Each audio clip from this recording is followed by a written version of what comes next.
April is Sexual Assault Awareness Month. Teal is. All right, how's everybody doing today? Hey. All right, we're going to go ahead and get started. I don't want to keep anybody longer than necessary. So I want to thank you all for coming out today. This is our Until You Do Right By Me, a panel discussion on domestic violence and sexual abuse. This is in partnership with the Red Mountain Theater Company's The Color Purple, and they're showing that at Red Mountain Theater.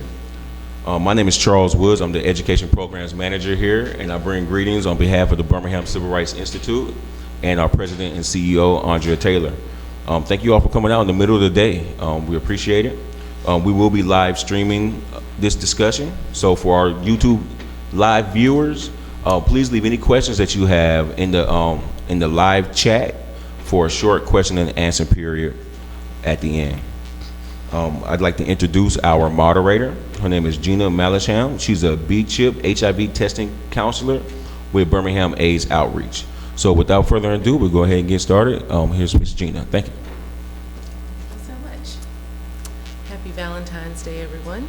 I just definitely want to start our panel by noting that with it being Valentine's Day, we do want to celebrate love, and we're not villainizing healthy relationships. We're just helping everyone discover what a healthy relationship looks like, and if they're not in a healthy relationship, what they should do, and if they know of someone that is in an unhealthy relationship, how they can help them.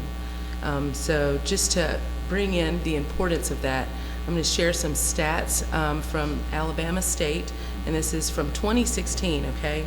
Of the 25,188 violent offenses reported in 2016, 18% of them were domestic violence incidents. 78% of these victims were female, only 22 male, and 57% of them involved some sort of weapon. And the statistic that jars me the most is 80% of these offenses were committed in a residence at home. So I want to introduce the panel for you guys so you know what kind of experts we have here with us. First we have LaShonda Smith, a survivor. LaShonda, thank you for being here. Dr. Nadia Richardson is founder of No More Martyrs. Thank you for being here, Dr. Richardson. Adrian Cherie McGowan, There Is Life After an Advocate and Support Group. She's a rape advocate at the Crisis Center. Thank you so much, Cherie. Tiffany Twilley is an advocate at the Crisis Center. We also have Annetta Nunn, Community Outreach Coordinator from the YWCA. And Leslie Norris is a Community Outreach through SAFE at the Alabama Baptist Family Care. And Ralph Sims, Domestic Violence Facilitator for the City of Birmingham and Jefferson County. Did I get everyone? Well, a round of applause for y'all. Thank you for coming. I'm going to pose my first question to the table, and I'll just let whomever answer. Let's first look at who were the victims of domestic violence. And we know that 85% of domestic violence victims are women, but tell us a little bit about who this population is in our area. In our area, this population can be anyone. Most times when you see it in the media, it may look a certain way, but anyone can be a victim of domestic violence, no matter where they live, what their income level is, what their sexual orientation is, their age level. Anyone is subject to be a victim of domestic violence. Thank you so much for that. In Alabama, some of the laws regarding domestic violence, some would say they've improved, because in the past, to be convicted of stalking, which was a felony, a prosecutor had to prove a threat of death or bodily harm. But for misdemeanor stalking, which is a relatively new charge, it's only to be proven that the stalker is causing mental or emotional harm or putting the victim's job at risk. Who can speak to this misdemeanor stalking that is often ignored by most people or just considered drama? Well, I would like to speak on an issue that we're having with that new misdemeanor. Although it is a new thing, a lot of the officers are not quite on board, and the women have to fight pretty hard for it to stick. So I've dealt with officers firsthand that will try to blow that off, the harassment, the emotional things. They're looking for scars, evidence of physical abuse. So I will say the law is not completely on board yet with the misdemeanor. We have to really fight for that to stick. Okay.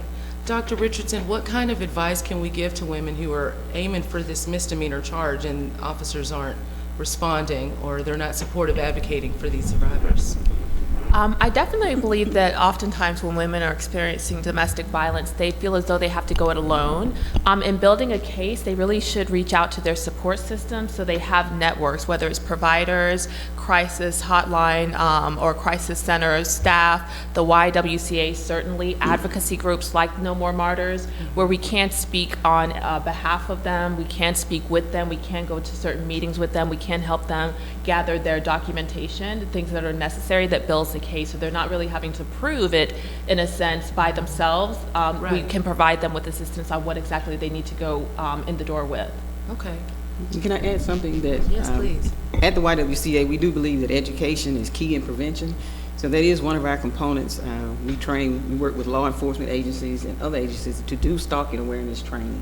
So to get them to know what stalking is, how they need to document it and keep up with it, have the evidence there, because sometimes they have to collect their own evidence. And we try to let them know what's good to collect and how to keep it in a safe place. Right.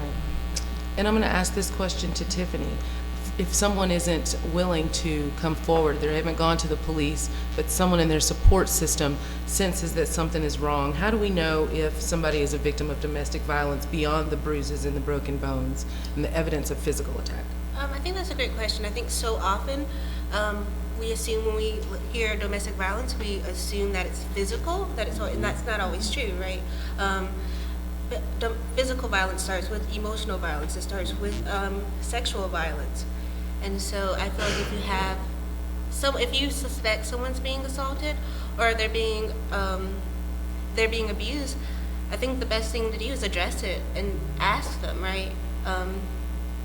Because you can't assume that someone's being harmed, but you can see it. There are the signs there. I think that first thing is to put that language out there to say, hey, is this happening? What's going on? And I think that's the first way to start off that kind of conversation. And that's actually, if I could say, that's actually a really good strategy for domestic violence, and we use the same strategy for mental health. I think sometimes if you're suspecting that someone that is in your circle is experiencing that, asking the question directly seems jarring, but it also lets them know that the symptoms, that some of the that it's shows that it's being picked up on, and that someone is noticing and they're concerned and they are supportive of that person. It's the same thing with mental health. A lot of times when we're thinking that something's going on, we kind of dance around it versus, have you ever talked to a mental health professional? Have you ever thought to reach out? And asking it directly kind of lets them know that somebody is seeing something, but also that they're willing to support you in tapping into the resources that are available. You have to be careful of the language you use when you're asking them, because if you say, am I being abused? Most times we find that what we see as abuse, the client may not think it's abuse. So we're asking them, are you fearful? Are you being harmed? Are your children? Are your animals, etc.? And then letting them know that they're not alone and that you care about them. And that's why you're asking the question. I would like to add, it's kind of in conjunction with this question and the other one about what audience is being targeted with abuse. Yes. When she was saying anyone around here, I can give examples. I have doctors' wives I'm working with who are just trying to save face because of his reputation. Right. Preachers' wives, first ladies, sitting on the pulpit wearing that mask to save face. Nobody wants to admit that.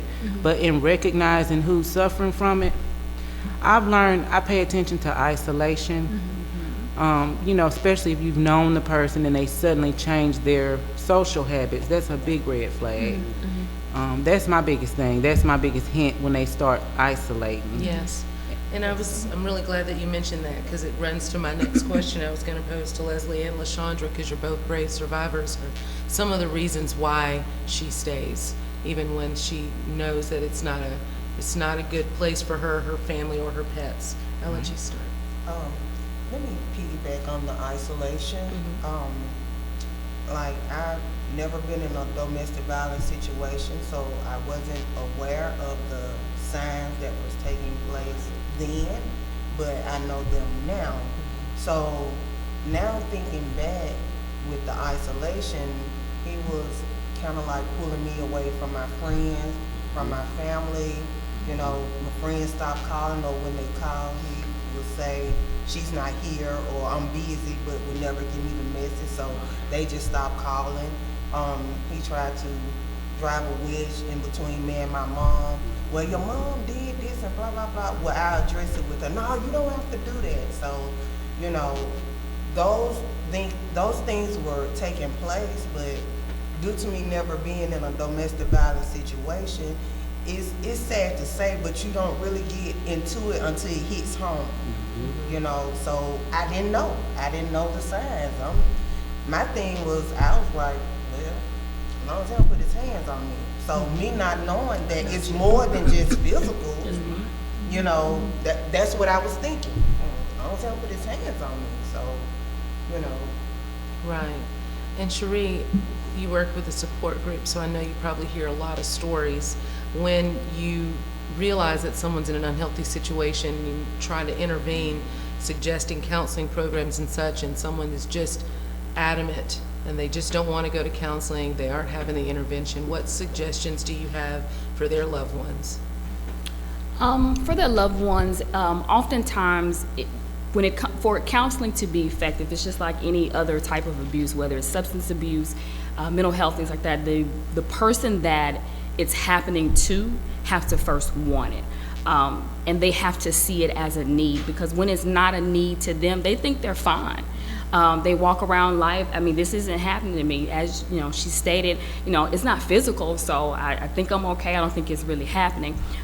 For a family and those in your support system, you know, if you have a faith base, you know, a lot of prayer and a lot of covering when it comes to that, because until you want the help and you're actually willing to go to the meetings, because I can't go for you.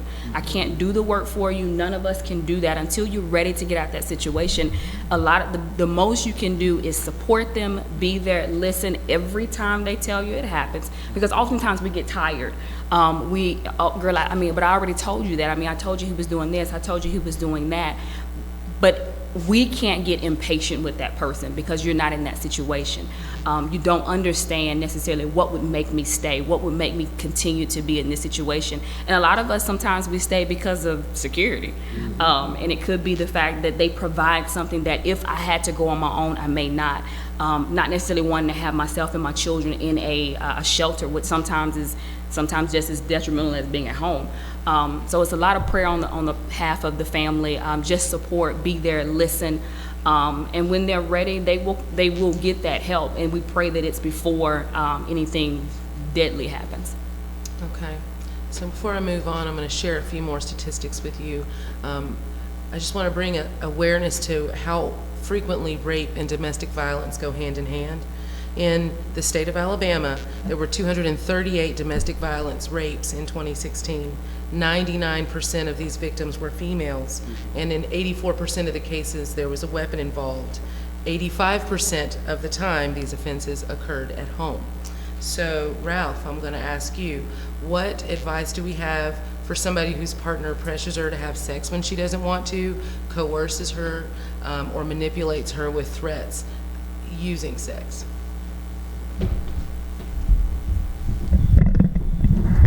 In working with men over the last 20-something years, guys normally come to our sessions with a sense of they don't know who they are within themselves as far as the man is concerned. We normally see them as an adult male. They have not embraced responsibility. They were young, weren't taking on responsibilities. If a young boy grows up with chores, he understands being accountable. You work, and you be able to contribute to the household, being responsible for the thing you're asked to do, and it shows benefits you later in life. And what happens is, when they have this strong sense of empowerment, when they offer you something and you receive it, there's something attached to the other end that you have no idea. When it's time to dance, it's the song that he plays, not the one that you plays. So as time goes on, he says that, okay, the love that I have for you is based upon conditions. When you give me those things, I got you in. His identification of love is different than yours. If a man does not have a power greater than himself, whom I choose to call God, he becomes your God, because what he'll do, he'll isolate you to the point and say, I do this because I love you. If he's a so-called romantic guy, and he's touched in a certain way, and you want that touch of another person saying that I'm loved, I'm valuable, I'm wanted, I'm needed and I'm valued. When he hook you in with that and you stay, he begins to do these things technique-wise through force, but it is so subtle until he says, I'm doing it because I love for you and I care for you. When we come into his life and give him this information about being accountable, we first have him to identify what is domestic violence from more than just a physical standpoint. We hold him accountable for the things that he's done in the relationship, and we work diligently to reduce and to eliminate abusive and controlling behavior. I would be remiss if I did not mention, with regards to safer sex practices and protecting ourselves, that we do have medication now. We have a drug called PrEP, or a combination called PrEP. That's the pre-exposure prophylaxis that anybody in a high-risk situation can take every day, once a day. It prevents them from getting HIV. It doesn't protect you from STDs, but it does prevent HIV. At the same time, we have a drug called PEP, which is a combination of similar drugs. That's the post-exposure prophylaxis, and that is for after the fact. It works sort of like Plan B, or some known as the morning after pill. But if someone has been a victim of sexual assault and they have reason to believe that they have encountered the virus, the HIV virus, they have 72 hours to start taking that combination.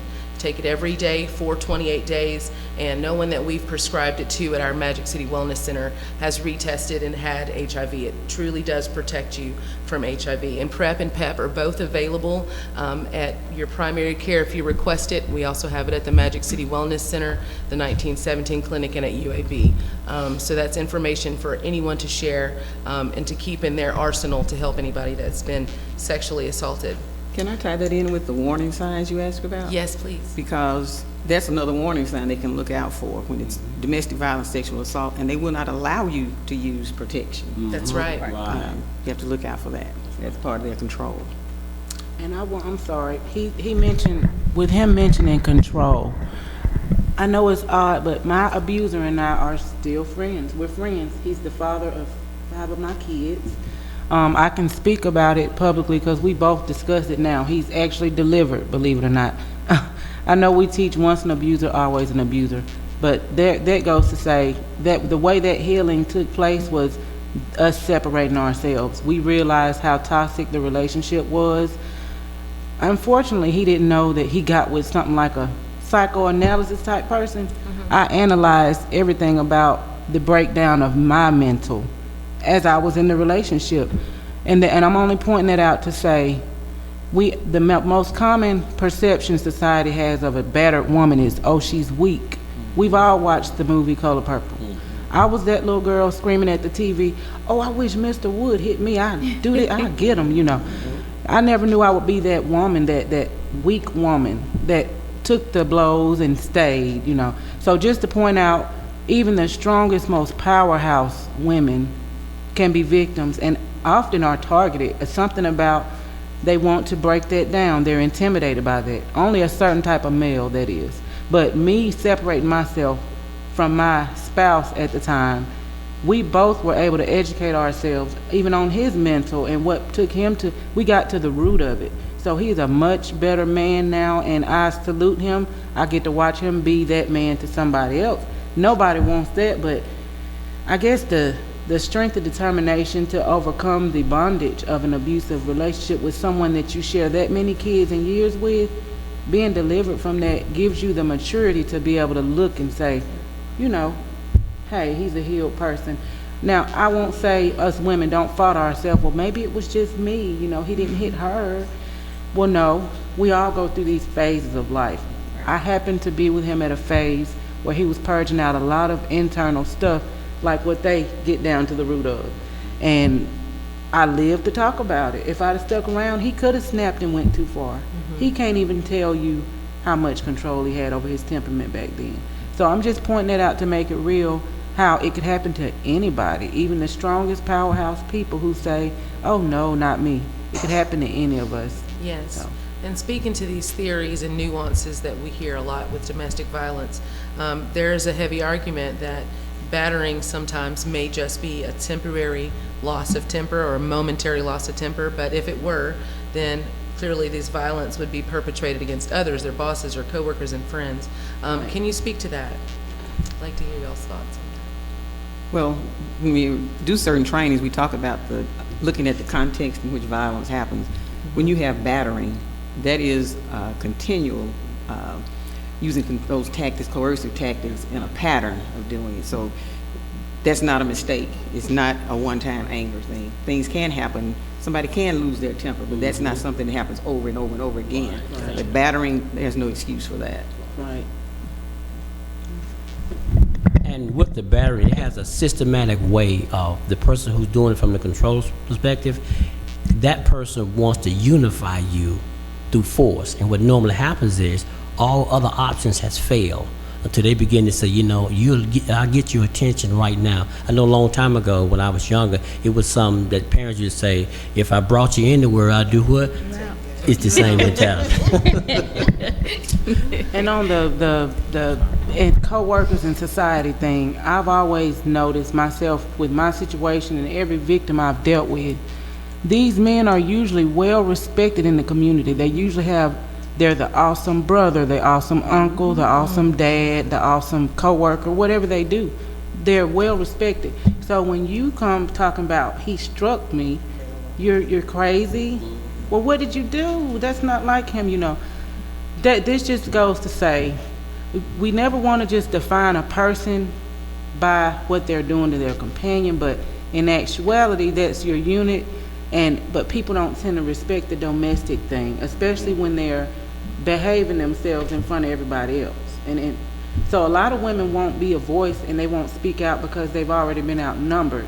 And he helped with that by isolating her with God knows what he said behind closed doors. Right. And being such an awesome person to everybody else, it creates a lack of balance. So that's another reason women get stuck. So in the battering situation. Right. So point that out. Mine wasn't a continuous batter situation. He began to isolate me. And it got to the point where, I always felt I was this strong person, and it started breaking me down, but he wasn't putting his hands on me. It was just that mental. The things, the things he was saying, or like he'll punch a wall or something like that. So it got to the point where it was like I was walking on eggshells in my own home. You know, we accepted him into our home, you know. So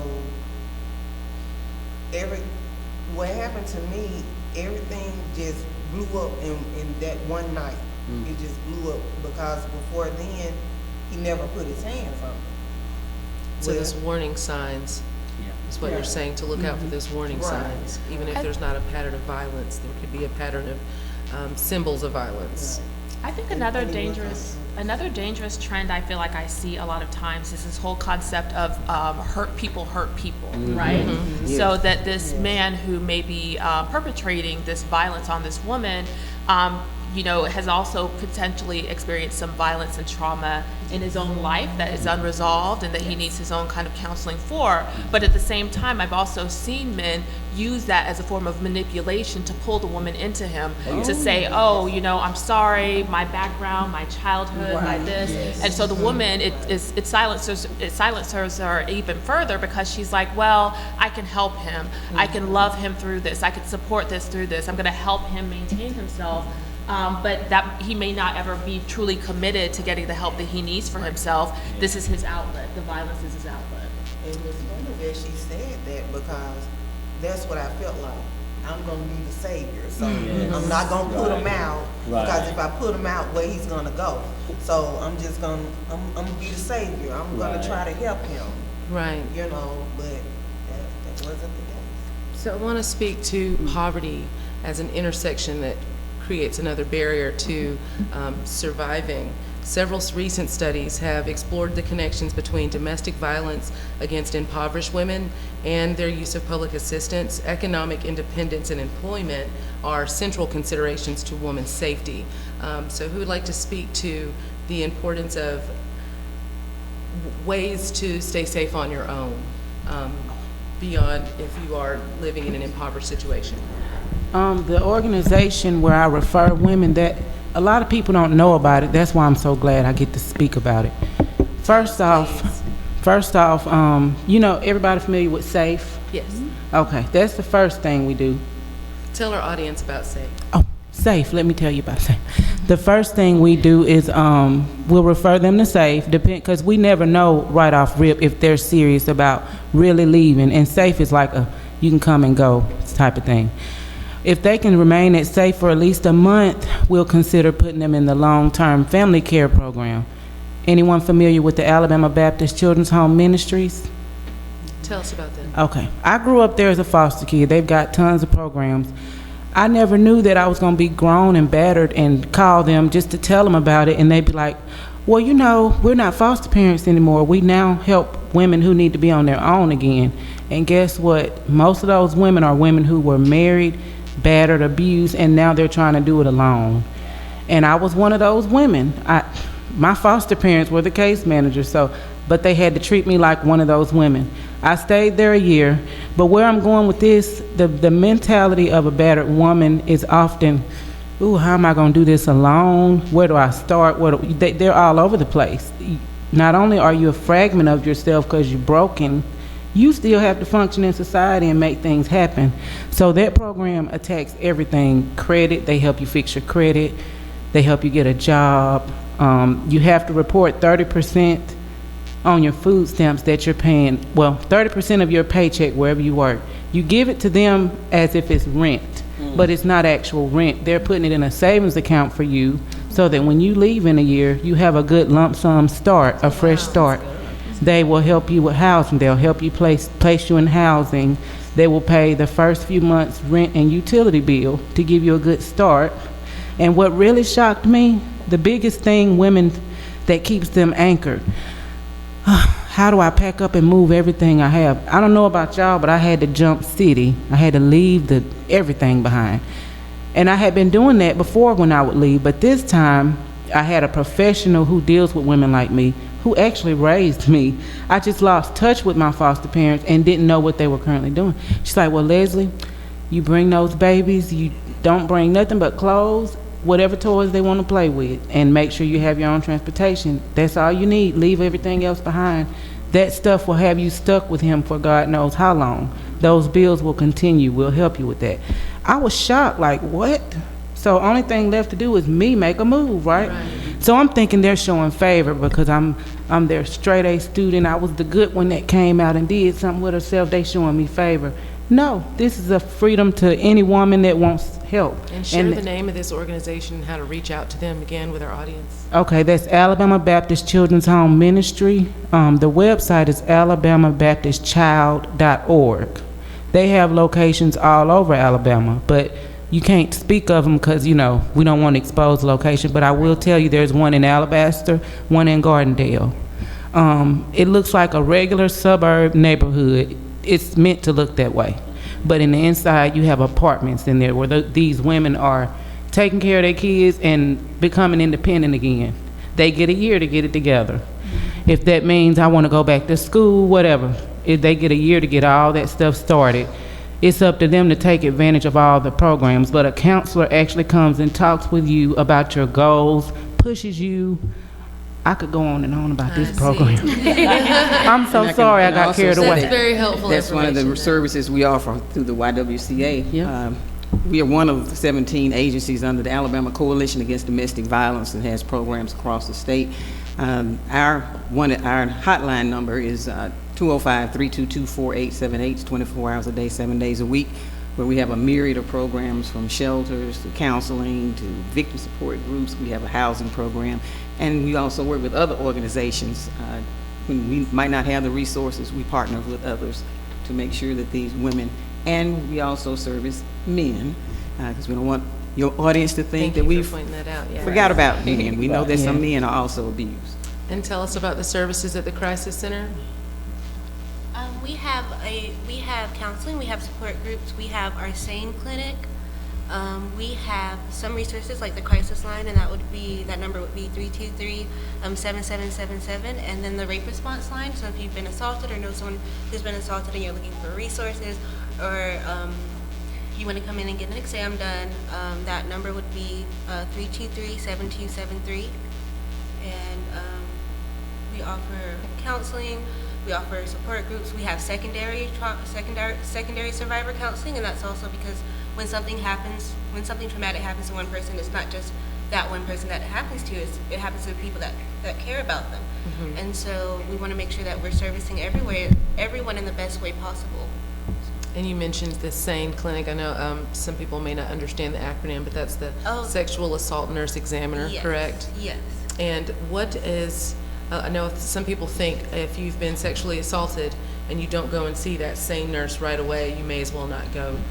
What would you recommend is that window of time? So you would have 72 hours to come in, and that's just because that's the amount of time that like sperm lives, and a lot of our preventative medications take effect. And so we would provide everything. If we take clothing for forensics here, if we can take clothing for forensics, we'll give whatever we get, we will return. It's a really nice facility. We have a shower and everything like that. So if you feel the need to want to cleanse yourself afterwards, which is totally understandable, we provide that service. We provide snacks and things like that, and we'll provide. If someone needs a ride home, we'll provide a cab to get them home. We won't provide to get to the crisis center just because that's so expensive, but like to make sure that everyone gets home safely, we do provide that. Okay, and I'm going to ask this question to Ralph, but pose it to the entire table for whoever knows the answer. How prevalent is domestic violence from women to women and in same-sex domestic violence?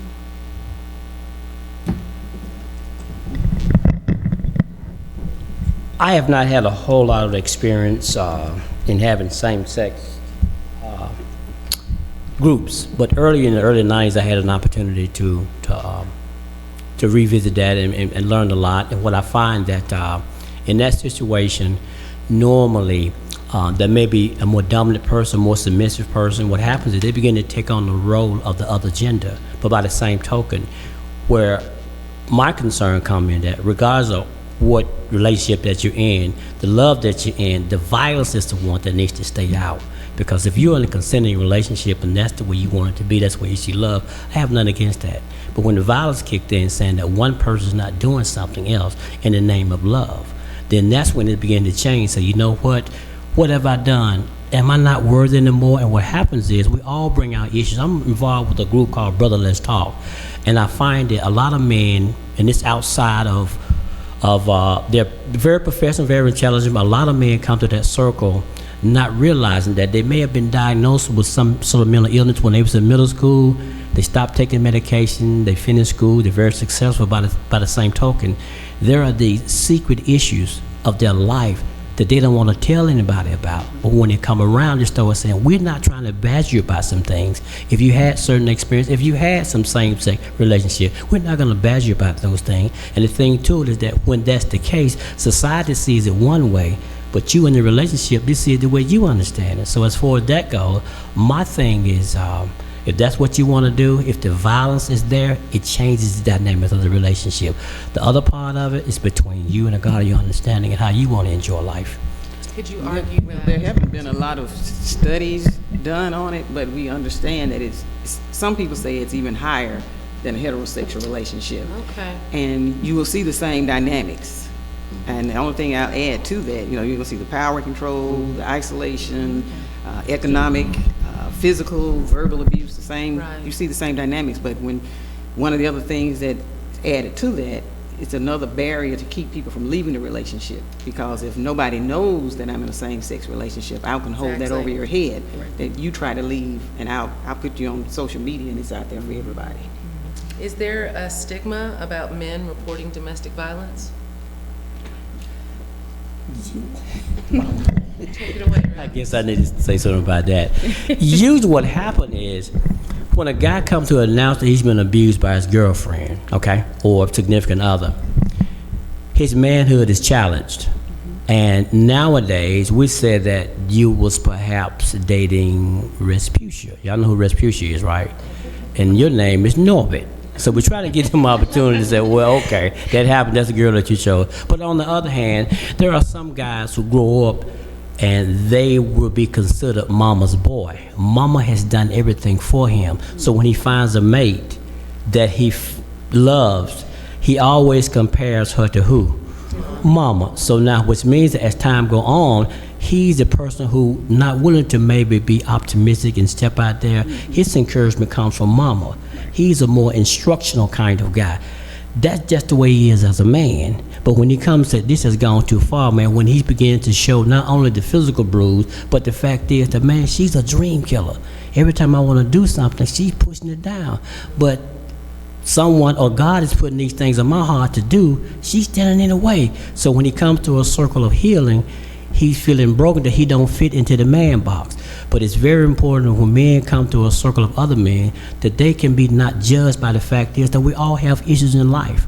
If we can just learn a little bit more information and some wisdom from somebody who's a little further down the road, they can learn some information about being a more equipped man, a more responsible man. So you know what?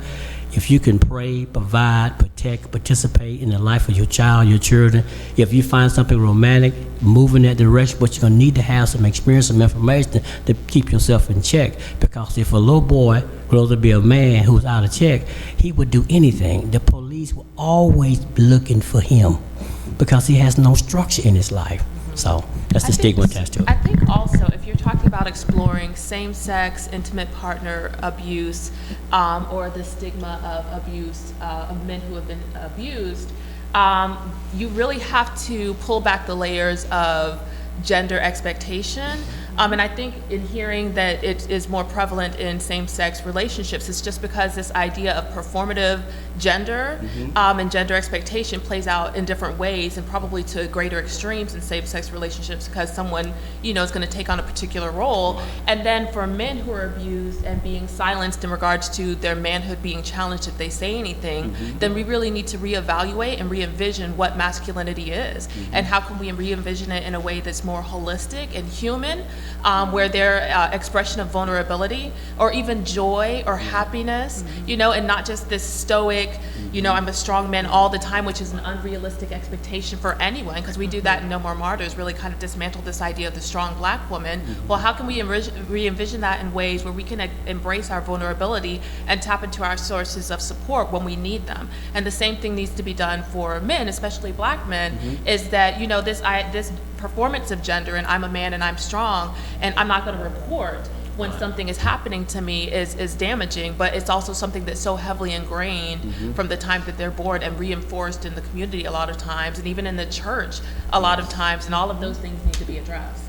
What are some agencies and organizations, I know we've already mentioned a few, that are here in the area in Central Alabama that support men who are victims of domestic violence? The SAFE organization I was mentioning to you, in the county where I live, which is Talladega County, but I work here in Hoover, that program is for both the abuser and the victim. It's like they make them both go to counseling. I'm trying to go back to the part about men reporting the abuse, though. I witnessed a victim be abused for years. I'm talking about tied her in the bathrobe and beat her, etc. Different examples. The lady never did a paper trail. She would call the cops out on the scene, but never followed up with the warrant. Well, years later, he came and attacked her again after she had left him for a whole year. He found her and attacked her. Well, she pretended to be going to get a gun, and he got scared and called the cops. And because she had no bruises, guess who went to jail? She did. After him being the abuser all those years, she was just bluffing by saying she was getting a gun. But she did scratch his neck up to try to get him off of her. Right. But because there were scratches on his neck and he's the one that called the cops out there, she went to jail. And the only reason he was scratched is because she's trying to get him off of her. Right. So I'm just pointing that out there. There are some men out there they're aware that, hey, she's never stuck the law on me, so it's irrelevant what she's reported, and they will play the victim card. I just want to make that real. And I've seen my victims cry like, how, that's not fair. Well, it is in the eyes of the law because you never followed through. Yes, they remember coming out to the scene, but there's nothing on paper about this. So we have to treat you like you're the villain here. So I just want to point that out since we were on that. Any other programs and services for male victims of domestic violence? I do want to say that the Crisis Center also serves men as well, men who have been victims of sexual assault. And also, I think it's really hard sometimes with, given the society and that idea of masculinity, to see men as victims. It makes it very difficult, and it makes it, for not only for us to see them as victims, but them to see themselves as victims. I think because we live in such a patriarchal society, we have this idea that to be manly is to overpower another person, and if you're the one being overpowered, then what does that say about you? And so I think so often that we have to change that language that surrounds it, and just be more inclusive about just about our wording and about who we include in when we talk about victims and victimhood and things like that. And one of the programs that we have is called Hilton Relationships, where we go into middle and high schools to talk to the students, male and female, to let them know what healthy, unhealthy, and abusive relationships look like, what to look out for. And they can use that information whether they're dating or use it with their friends, because they can be in unhealthy relationships with their friends, so they can learn at an early age, because oftentimes the abuse starts around the age of 11 and 12. So let's talk a little bit about ways to stay safe on your own. Needless to say, changing the locks on your doors is something that everybody should do, should it become necessary, if their home is threatened. Of course, learning your rights is another important one. You mentioned someone that would report to the police, but there was no paper trail. They weren't consistent. Telling your neighbors and your friends and your landlords, and of course, if your partner is very dangerous, calling 911. What other advice do we have for people who are trying to find ways to stay safe on their own? Before they do any of that, I would suggest they would call. We provide the service, and other organizations may too. But they call our hotline and get a safety plan done. Yes. Because you need that beforehand, because they can go over and see. You might change your locks, but if you're dealing with a psycho, they'll bust your door open. Oh, sure will. They're going to go through your phones, they're going to do all that. So get a safety plan first, so that you can have a map, a road map as to what you do, because it may be that you need to go right now, or it may be that you need to kind of lay low and get things settled and then kind of ease out. So get a safety plan first. Okay. Anyone else want to offer to that? I would just suggest keep someone with you at all times. Never be alone. Yes, I know of a young lady who, she does the story about her mom. They had the guy arrested and everything. He got out of jail. The police were a little late notifying her that he was out, and he got there and killed the lady as soon as he got out of jail. And she was alone though, you know. So I just suggest keep someone with you fresh out of an abusive relationship. It's not always convenient, but very much necessary. Very much necessary. Okay. And, you know. So And what are the- some, go ahead. And the not being alone also applies to sexual violence as well. We often tell students, because it happens on college campuses as well, you know, we have one here, all that kind of good stuff, is to always travel in pairs as much as possible. You know, if you and your friends go out to a party, you put a drink down, please don't come back and get that. Because you never know what can happen. It takes place in a very split second. And it's not always the drugs that you think it is. It can be as simple as something as Visine in your drink that can change your body, where you don't even remember anything that happens over time. And even when we talked about men coming forward, oftentimes we don't think about men that are out in normal society being afraid to come forward. But even in the prison system, even though we have a system that is set up for those that are in prison, and it's not always a man that's been in a relationship with another man. This could have been a man that just decided, this is what I'm going to do today. And you know, I've had those situations to where as a man, I'm afraid to say anything, because everybody you see when you come into crisis, and most of us are women, and so it's an embarrassing thing to them, and we try to make them as comfortable as possible. I don't watch, you know, most of that doesn't happen, but it's more or less to make them feel comfortable. And it's difficult sometimes because there's a level of, as a woman, we are protectors, we are nurturers, we, by nature, we like to fix stuff. That's just kind of what we do. But when it comes to dealing with inmates at the time, we have to sometimes step back from that, and they don't necessarily feel that same love. that you may show to another woman or a man that's not incarcerated. But the stigma that comes with that is that it's happening to every man in prison, or at some point, if you stay in long enough, it may happen to you. It's not necessarily always the case, but it is a reality. And once that man comes out, you know, he has to deal with the fact that this is what has happened to me. My last client stated to me, but how do I tell my children? He had a 5 and a 6-year-old, and I told him very simply, you don't have to tell them. That's completely your choice, who you tell, when you tell them. At some point, will you probably be that overprotective father of your children? Absolutely, because it happens to our kids at very, very young age, both male and female. And it's something that we don't talk about, which is why it's good to have panel discussions such as this. Not picking on the fact that it is Black History Month and the majority of the audience is African American.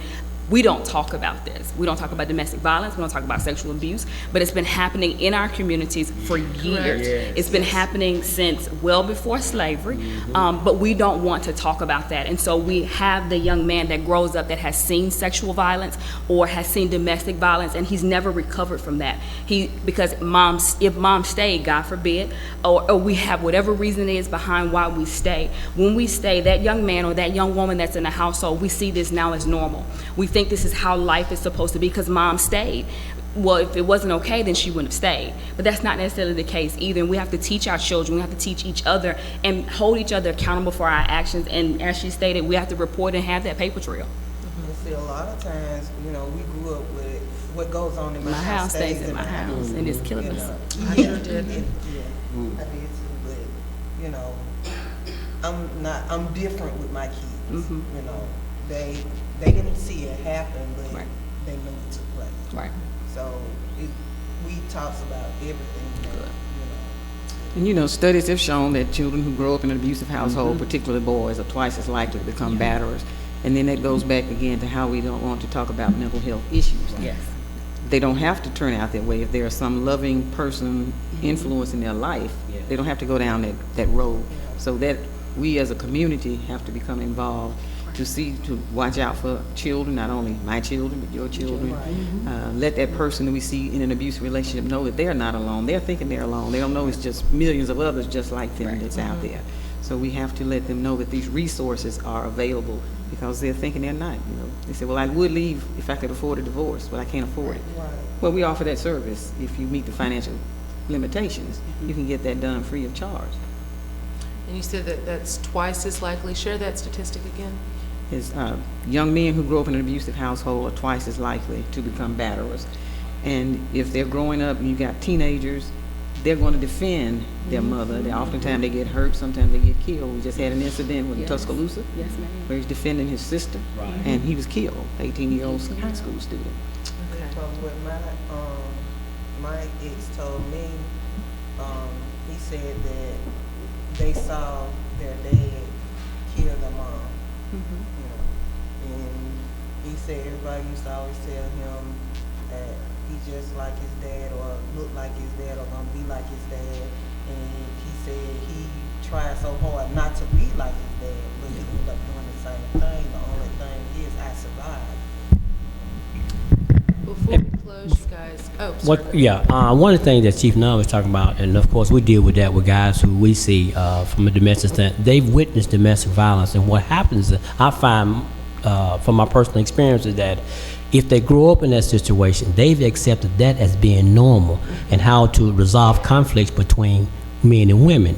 So when they grow up and start doing it themselves, and then the police come or somebody else hold them accountable, he think that they tripping because the only thing he has is what's in his hand.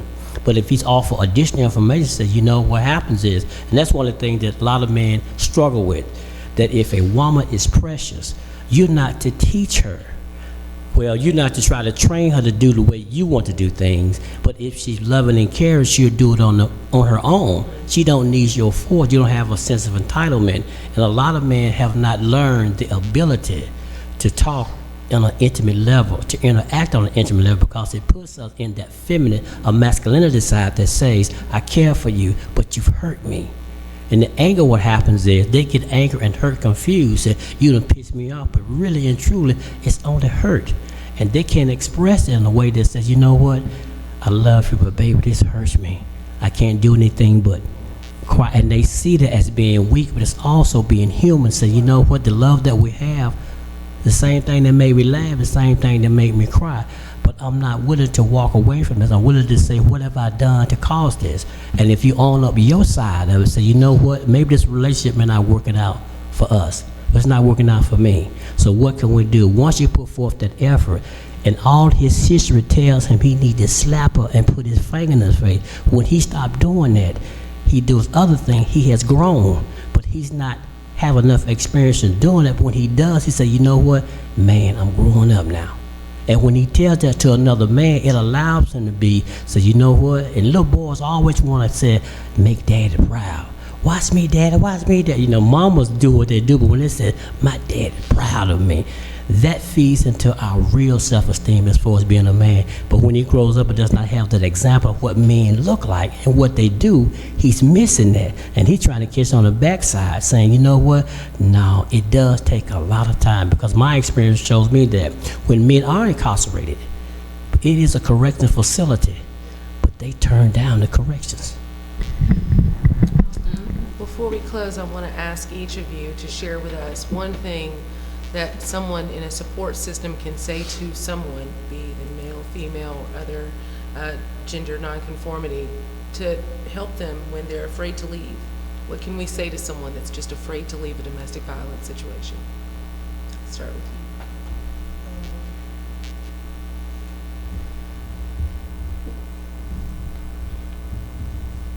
And I guess in the case of a survivor, what would you wish you had heard? In my case, I guess I wish I would have known the signs. You know, if I would have known the signs, maybe I could have done something different, because His love is blind. right, and I would have known what the signs were. So, in my case, I wish I would have knew what the signs were then. Opposed to knowing what they were now. Dr. Richardson? So I think I want to share a little bit of a story, and I think there's a couple of reasons why. One is Valentine's Day, right? Yes. Two, it's this program being sponsored by Red Mountain Theater and the fantastic Color Purple that is taking place there now. I've shared this story a couple of times in different formats for different events. And I've had the opportunity to interact and engage a lot of different women through research or just advocacy work. And there's this one story that always sticks out to me, and I call her my modern day Celie, right? So this is a young woman who, when I met her, she was in graduate school. She was working on her doctorate. Phenomenal young lady, black female. And she was in the sciences. So she was working on one of those where he's like, physics, something I wasn't gonna touch. And just a phenomenal young lady in her mid to late 20s. And when I had the opportunity to meet her, she was actually fighting people on campus. She was physically fighting people on campus. And at this stage, not only would you get kicked out of school, you're gonna go to jail for these types of things. Mm-hmm. And in talking to her, she had been in domestic violence situations, but even talking to her further about going to the very beginning, she was abused by male and female relatives. None of her family believed her. Mm-hmm. She got pregnant in high school, miscarried, never told anyone. She became kind of like a kleptomaniac. She would steal. She started abusing drugs. She did all of these things that led her to the point of being in a position of, taking whatever relationship she can get, mm-hmm. right? Accepting whatever might be taking place, but also now acting out. You look at her the wrong way, she's gonna come at you. And in the midst of talking to her, she cried constantly, but she also kept saying repeatedly, someone out there has it worse than I do. Mm-hmm. I'm in college, I'm doing okay, I'm gonna be fine. Someone else out has it worse than I do. And then both of her parents were ministers. Mm-hmm. So you have this really dynamic kind of complex situation where you are raised in a church, it's a lot of intersections. A lot of intersections. So in regards to what would I say to somebody who's in that situation is tap into your supports, but also let's just take it all the way back to the beginning and kind of figure out how did we get to this point? What kind of unresolved trauma might be existing in your life? And let's take it back there. Let's tap into talk therapy. Let's work through those demons and those memories and those difficulties and that like unaddressed trauma that you might be carrying with you from one relationship to the next, to the next, to the next. And let's, as a community, make sure that we hold ourselves accountable. As the church, recently a friend of mine sent me pictures of a service in Alabama where the minister was saying, you know, you're healed from everything. And he encouraged his congregation to come and drop their medication at the pulpit. And so now if I am managing a mental health concern, I'm already have a stigma about that. It might have taken me a while to convince me to take my medication, but I'm healed, and now let me drop this medication here. So we really have to do a lot of re-education, or really just education, of the church and the community, because a lot of times trying to adhere to these unrealistic expectations of what a man is and what a woman is under the guise of religion is actually causing a lot of, it's creating the environment where abuse is going to go unaddressed. True advice for someone having a hard time leaving? As a survivor of sexual assault, one of the things that I wish I had known then was that there was help, and that I didn't have to do it alone. Granted, yes, I had my parents, but being someone who was strong, that, you know, I'm growing up, things like that, I didn't feel like I could tell them that. And so I forfeited the right to have a support system at that time, and I chose to deal with it alone for at least 5 years before I ever came to the crisis center, because I felt that I had to do it by myself. When it comes to being with the survivor, no matter whether it's domestic violence, whether it's sexual violence, male, female, same sex, doesn't matter. One of the things that we want to know is that you hear me and that you believe me. There's enough people that, if you look at the media and all the sexual assaults and things that have come out over the last few months, one of the things that is so disheartening to hear, even from church folks, is, well, why'd you wait so long? Well, I didn't know I had a time limit. In addition to, when it comes to this type of conversation, this is not a dinner time conversation. So this is not something you want to sit and talk about over dinner, because some things can spoil your dinner real quickly, and this is one of them. Because you'd be surprised that it's your uncle down the street, it's your church member, it's your bus driver. You'd be surprised the people that it is, because we place them on a certain pedestal, and you only see what that person has shown you. When we look at our entertainment figures, those in Hollywood and things like that have done it, and have been accused of it, we often say, well, now you're ruining their reputation. But last time I checked, as a survivor of either domestic violence or sexual violence, the person who gets put on trial, even before the trial ever happens, is the person that it happened to. Yes. I'm the one you're asking, well, how many sexual partners did you have before this? Did you have sex with him willingly before? I don't really care if I did or didn't. If I could have been absolutely naked when I said no, or I cried, if I wasn't screaming yes, I promise you the answer was no. And so when we get to a place where, even as a society, as a culture, even from a church standpoint, we use realistic ideas of how to deal with it. Oftentimes our response is always to pray about it. That's great. I'm not telling you you should not pray. However, prayer without works is dead. So let us do some work. There are reasons that God gave people such as those that's on this panel to do what they do and be good at what they do, because that is your calling, that's your place. So there is help, and we have to get to a place where it's not just about, oh, well, girl, just pray. Because prayer killing us too.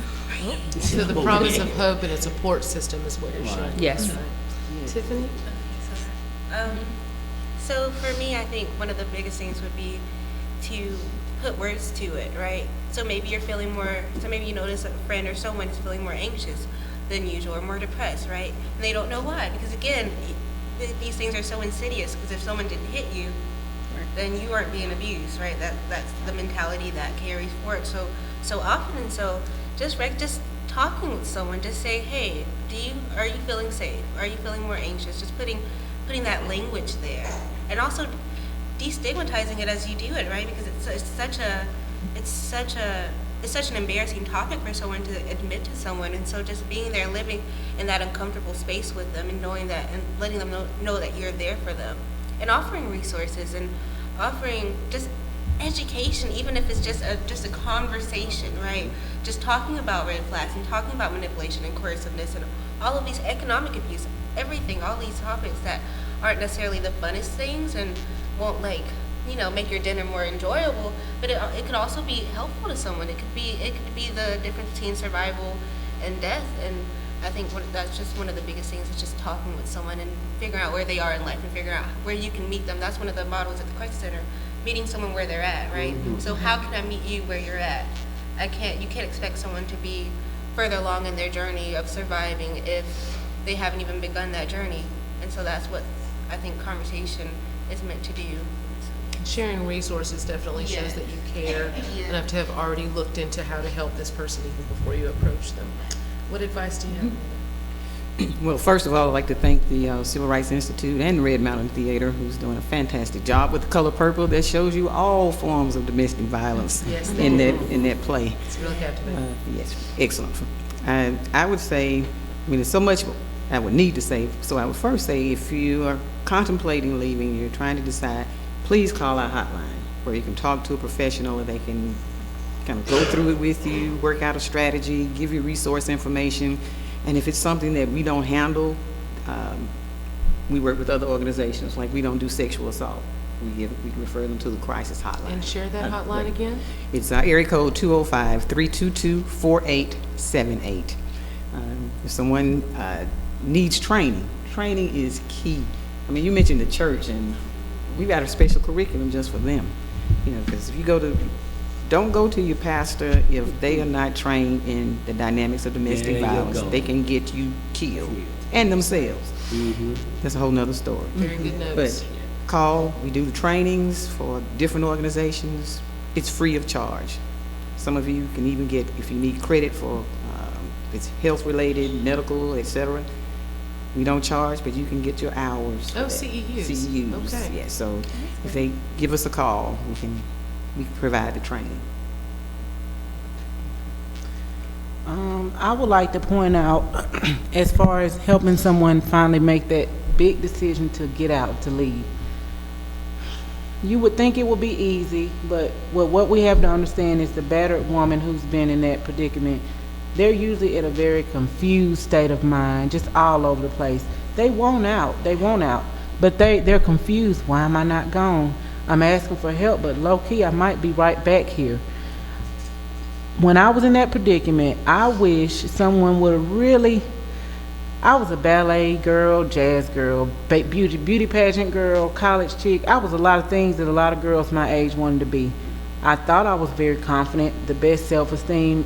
All this, I'm bringing all this out because it's the strongest, most beautiful women, educated women. It's not always somebody, people depict Celie as uneducated and Mr. She was ugly, and she accepted that description that she was ugly. You could tell by the way she carried herself until Suge came along and reminded her, you are beautiful, look at your smile. Y'all would not believe. It took somebody really pointing out to me, Leslie, do you not know how beautiful you are? I'm not just talking about looks. Somebody really making me be accountable for Leslie. Okay, yes, you have this guy you're with, he's battering you. You're still with him, yes, we know, you keep going back. But just look at Leslie though. You have to hold yourself accountable for being here. I didn't want to hear that because they hadn't been in my shoes. But I had to respect the part where she's making me look at me. And when I looked at me, I didn't want to see anything less than a queen. So hey, ain't no joker finna be hitting me. It took me really having somebody point out to me to look at self. At the time, I'm pointing at him. He's fighting me. I'm the victim. I'm talking about him. But let's talk about me. Let's take my mask off, because I was still coordinating all the youth stuff at the church. I'm still going to work. I'm still doing everything, acting perfectly normal, mask on. I don't know if y'all listen to hip hop, but there's this rap song called Mask Off. I never paid attention to the words, but the mask off part stood out to me with my women. And I always tell them, take your mask off. Because when they will be talking to me, I can tell when they're wearing their mask and when they're not. Where I'm going with this leaving thing, finally getting out thing. Somebody at some point has to really help these ladies pay attention to their accountability in the matter, because I played the blame game. Yes, he was the villain, but I did not know that I didn't have to stay there. I felt so obligated. I felt so obligated to fix him, The kids love them to pieces. You've never seen such a bond like they share. So I felt a lot of reasons to feel obligated. It took me paying attention to Leslie's needs. Clearly, abuse shouldn't be in that list anywhere. Somebody really making me look at Leslie and take time to value Leslie. I didn't even know that I lost value in myself. You don't realize that until you look back and see how you were allowing things, you know? But it just takes somebody making you alert. That's what it takes, really. Like, it don't come natural. If you'll tell our audience how they can get involved with Safe Community Outreach. Okay, Safe Community Outreach. I have a local number, but it's actually a nationwide thing. You can go on Google and type in SAFE. The number I have is for Sylacauga, Alabama. It's an area code 256-245. Hold on a minute. 6998. But Google, you can Google SAFE. But as far as the AlabamaBaptistChilds.org, that's the program that assists women with independent living. That's where most of my women go. Gotcha. So. Okay. And I want to just say, keep in mind too that a person in an abusive relationship will leave an average of 5 to 7 times before they leave for good. So we would caution friends, family members, don't ever give up on them. Tell them, don't come back, and I don't want to be bothered with you. Again, I have to go back to 5 to 7 times before they're really done. Ladies, y'all done some fantastic information about the leaving as a victim. Let me give you the other side of the perpetrator, which we give an opportunity to talk about. First of all, we normally ask him, what is he really trying to accomplish? Because a lot of times you can have your own way of looking at love and really wants to be there. But if he wants to stay, and he's constantly doing things that add separation between him and a significant other, there's about 3 things that I find that really cause a lot of conflicts and they get the police there. Money, sex, and lies. So when those things are contributed, the other thing that changed the whole dynamic is when you start doing things to children. I'm not going to mention that, but the thing too is there. But when those things become troublesome between him and her, or whoever his significant other may be, if he gets the information that he needs about being accountable, so if that's what you want to do, everybody trip. Ain't nobody perfect. Just because she has said something that you don't agree with doesn't mean that you got to produce harsh words, weapons, threats, controlling, abusive stuff. If you're doing that in the name of love, then I normally ask him where you find that identification is. And it goes back to his experience and seeing domestic violence as a little boy, because that begins to play in his mind. Not a VCR, but a DVD, a Blu-ray version of it. It becomes clear. He's not aware of those things. And you know what? If you want to be respected as a man, and domestic violence is one of those things where people find out about you, say it speaks volume about you. That says that you can't handle your conflicts peacefully between you and an intimate partner who wants to be around you. Right. And there's a secret side that you hold on to, say, you know what, I'm messed up. If you get to the point, say, we all have a secretive side. If you expose it and say, you know what, not because I'm crazy, I got a mental illness, it's the fact that I'm human. If you can help me with my weakness, and I'll address it. And what happens is men, if they got other men with them to support them and say, no matter what goes away, I'm right here with you. If you fall, we fall. If you get a flat, I'm in the car with you. And when he has that, he can say, you know what, man? Because one of the greatest joys I always hear when I hear people who've been a part of a domestic violence program that I've been a part of, he said, man, you helped me so much. And I said, you know, person myself, all glory goes to God. I just happened to be at a point in your life where you was open and receptive to new information, and you didn't want to lose your life or your freedom. I just happened to be the vessel that God placed there.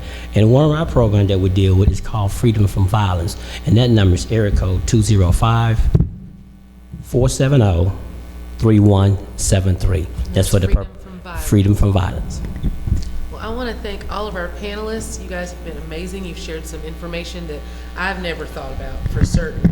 And so surely our audience has learned a whole lot. And I wish you a happy and blessed Valentine's Day. So thank you for the work you're doing. And I hope if you haven't had a chance to see The Color Purple at Red Mountain Theater Company, that you get a chance to do that before it closes this Sunday. I think there are still a few tickets for sale online. Y'all have a blessed day. Thank you. What? I think I know where you So she found you. You did a conference like a year ago at the Crossplex? Yes. Yeah, were you there? Me being a Oh, personality Okay, so that's cool. where I I did was it. really trying to figure out. I was like, I know Spiritual root, where is this coming from? So even You guys know. this is my first time hearing that. Of somebody actually breaking down how the man perceives it. And I'm all about perception, I'm a woman. They go to Birmingham AIDS Outreach in 2s or 3s today. We gonna go Yeah, on. so it's a breakfast and dinner. I know Jock and, Giving away gift cards, but it's for couples texting. So they don't have to be a general couple that helps us in a relationship, but they have to come at least 2.